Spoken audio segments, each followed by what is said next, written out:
Welcome to Nasdaq TradeTalks. I'm Jill Malandrino, Global Markets Reporter at Nasdaq. Joining me for this segment, we have Bill Pauley, Head of Client Portfolio Management with Systematic ETFs at Hartford ETFs. He joins me to discuss growth versus value investing and an ETF that leans towards quality and profitability rather than traditional growth metrics. It is great to have you with us, Bill. Welcome to Trade Talks.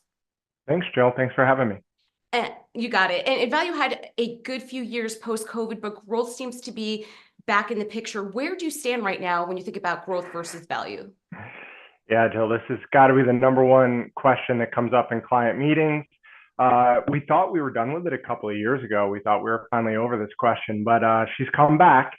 And so from a longer term view, value definitely still looks really attractive when you look at metrics like valuations, discount to growth, et cetera. But what we have found is that the cycle is a little bit better of a predictor of shorter term returns, call it like 1 to 3 years. There's just a higher correlation of where you are in the cycle and the growth value dynamic.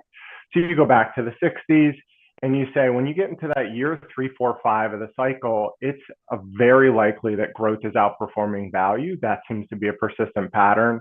And we sit here 4 years removed from the COVID recession. So it's not a huge surprise in the short term that growth is so dominant, although we still like the prospects longer term based on the valuation discounts.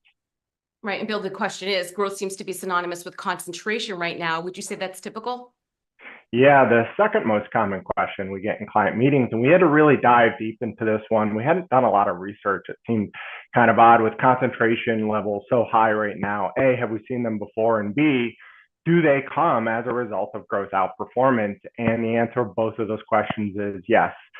We have seen concentration levels like this historically. We saw it in the TMT bubble. We saw it in the Nifty 50 in the late 60s.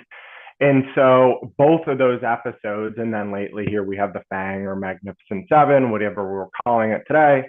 And you see when those cycles get into year 7, 8, 9, you do see the concentration build as the cycle lengthens over time. So it's really not an anomaly to see concentration building as growth outperformance continues as the cycle lengthens. Why do you lean more heavily toward quality and profitability than traditional growth metrics in your portfolio design process for HQGO? Tell us more about the ETF. Yeah, great observation. So there's a lot of different ways to identify growth. A common one is to look at growth rates. So past growth rates, prospective growth rates, earnings, revenue, et cetera.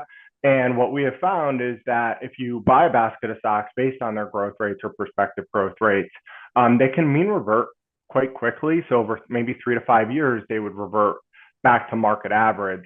But if you identify a basket of really fundamentally strong companies, call it extremely profitable, really high efficiency rates, so really fundamentally strong companies, you get a great basket of growth stocks, and those growth rates are much more persistent over time when you look out 3, 5+ years.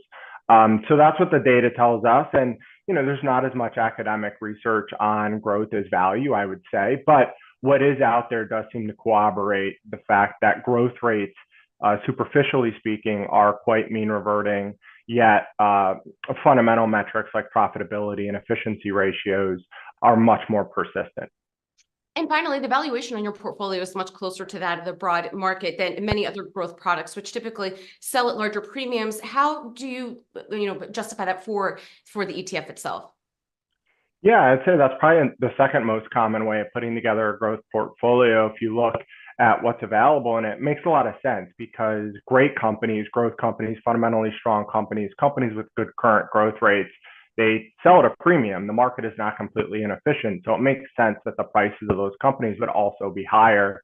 So leaning into more expensive companies can definitely get you a basket of stocks that looks growthier.